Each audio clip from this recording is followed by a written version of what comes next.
I loved him. I stood there and laughed at the irony of what was about to go down. Today, we bring the story of a wife who cheats on her veteran husband and ends up loses everything. I dedicated 25 years of my life to serving in the Marines, a journey that took me through the rugged terrains of Afghanistan and Iraq. The tours in Afghanistan and Iraq were demanding, pushing me to the limits both physically and mentally. Yet, the camaraderie among fellow Marines and the sense of duty kept me going. I witnessed the harsh realities of war, but I also experienced moments of triumph and solidarity that will forever be etched in my memory. Being away from home for so long was difficult, but knowing I had a family waiting for me made it worth it. Nancy held things together while I was gone, and our love helped us get through the tough times. We have 2 wonderful daughters. The older one is 20 now, figuring out her own path, and the younger one is 17, almost ready to be on her own. The elder one is a medical student, and the younger is a part-time teacher a few miles from home. Now that I'm retired, I started a security company. It's a new challenge, but I use the skills I learned in the Marines to keep people safe. I have to travel frequently as I have expanded my business in various cities. After returning from one such business tour, I found my elder daughter, Maria, a bit off and not her usual self. She had a bitter breakup a few days back when her boyfriend was caught cheating on her. That evening, I took her out for a coffee. While having coffee, I pressed her to tell me what is bothering her. She started to sob and opened up and dropped a nuke on me. She stated that my wife Nancy is cheating on me. She once overheard her mom talking to her affair partner, berating me and planning their meetings when I will be not in the city. She further added that she read her messages on her phone, and it seems that this has been going ever since I was serving in the military. I was heartbroken and lost. We went home, and I asked Maria not to talk about this with anyone. She agreed. She stated that she understands, and in case I decide to divorce my wife, she will be by my side. At home, I decided to do some investigation from my end. I was able to log into her social media accounts and her personal emails. I found the motherlode of evidence. She had sent him nudes, videos of them having intimate experiences, some of them shot by my wife herself. Multiple chats, where she is berating me and calling me a fool, making fun of me because of my PTSD. I copied everything on a hard drive and kept it in my office. I was shattered. I have lost my brothers in battle. Seen innocent lives lost, but this does not compare to anything. I never abused her, never raised my voice at her, and never disrespected her. She had hit me on occasions, even in front of my daughters. This happened while I was on antidepressants due to my PTSD.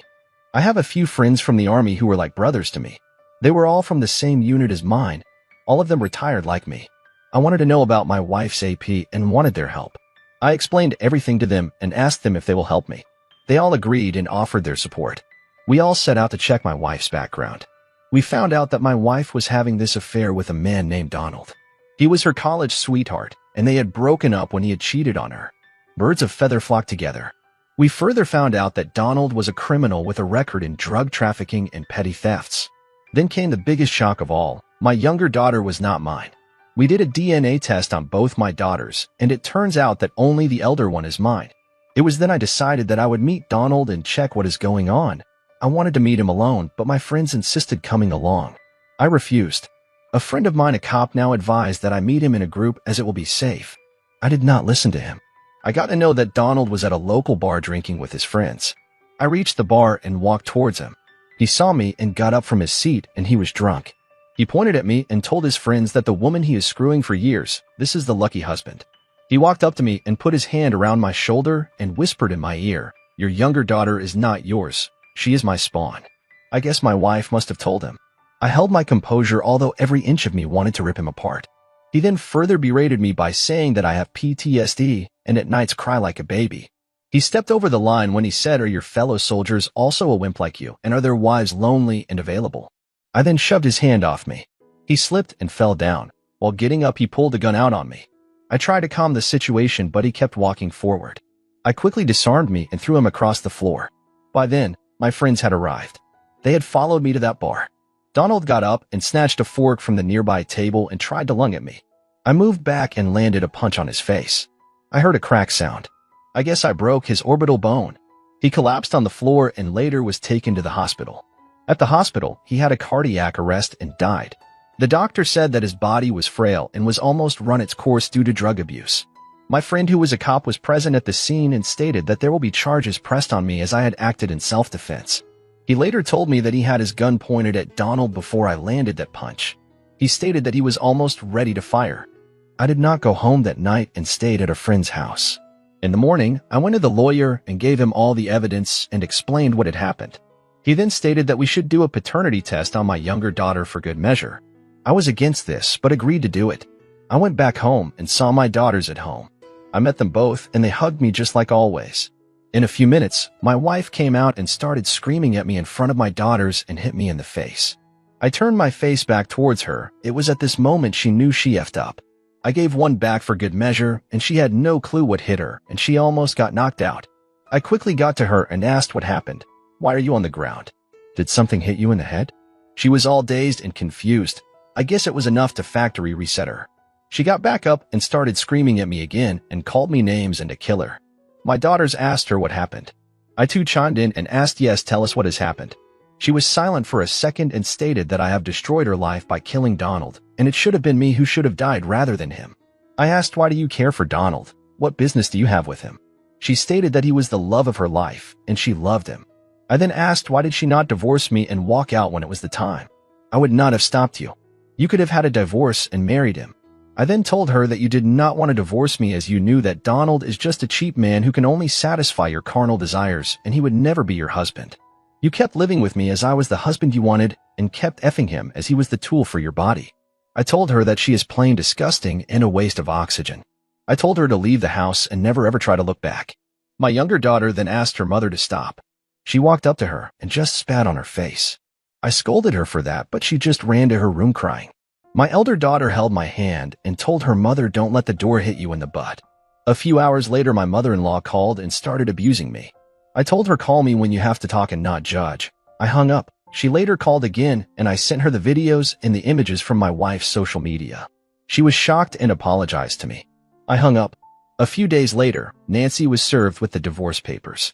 When it came to the court date, we gave all the evidences of her cheating and the judge decided that she does not deserve any alimony and it was because of her that the marriage broke down. I was granted my divorce and the child support did not matter as the younger one is already living with me. After my divorce, I went a step further by sending all the evidences to all our relatives and known mutual friends. I left no place for Nancy to seek solace or sympathy. My younger one does not know that she is not my daughter. She has been my daughter ever since she was born and I will keep it that way. As for Nancy, she can go and rot in hell. My girlfriend who cheated on me and got pregnant by her AP wants me to help her with the delivery. Her mother is now pressuring me for the same. I am 28-year-old and my girlfriend is 25-year-old. She was 6 months pregnant when she confessed that the child was not mine. She was crying and wanted me to forgive her. It was then that I got to know that she was cheating with her bad boyfriend. As soon as he got to know that she was pregnant, he bailed out on her. Chad did what Chad does best, pump and dump. I told her that I will never forgive her and she needs to leave my house once the baby was born. That is the maximum that I can do. I stated that I will help her with the doctor's visit and other pregnancy-related things. During the next few months, she kept saying that she is in love with me and my actions have made her realize that she was wrong and I am the one for her. I did not want to talk to her, so did not engage in these discussions. One day her mother was there and they were discussing her upcoming delivery and they asked me to be at the hospital with her while she delivers a baby. I refused and told them to call Chad. My girlfriend once again started saying that I was the one for her and she loved me. I sat down and looked directly in her eyes and said, I do not love you. I can never trust you and will never want you to be in my life. This help that I have done is just a charity, and the day the child is born, your stuff will be packed and ready to be picked by your mother. So, deliver the baby tomorrow and get lost. She started crying and her mother also asked me to be supportive. I said no. She did deliver her baby and just as I promised, I kept all her stuff outside at the door. Her mother picked up her stuff. I never saw her again and never want to.